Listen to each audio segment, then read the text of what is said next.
موږ خلق وای حیض مسئله نفاس مسئله دا د ښځو بیماری مسئله دا خو مولوي صاحب په سټیج ما بیانو موږ ته شرم راځي چې ژیره مبارک ارخیا په هغه خو شرم نه درځي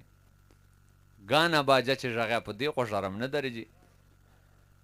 وای دغه د شرم خبرې دي خو زه دومره قدر وایم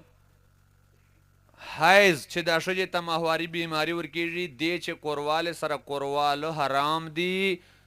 که چا وکړه ګناه ده او که حلال وګاڼه کفر ده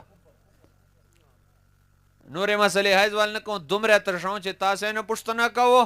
ښځې نښې خود نسې پوښتنه کوئ په سټیج یې وینو تاسې خفه کړو دا مولوي صاحب په کوم لورې لاړه خالي دومره مې دا یوه ترشوله چې دې چې ډېر اهم مسایل دي لحاظه پوښتنه کوو داسې نه نقصان مو کړی او نفاس چې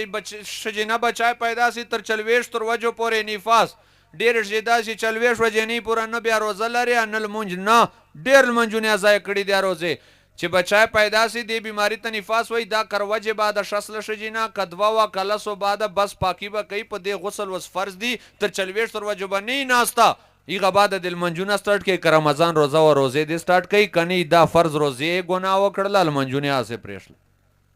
دغسې ورسره بیا نور ډېر مسایل متعلق دي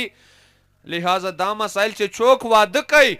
په ده باندې د نکاح مسایل د طلاق مسایل د حیض مسایل د نفاس مسایل دا د باندې ضروري بنیادی مسایل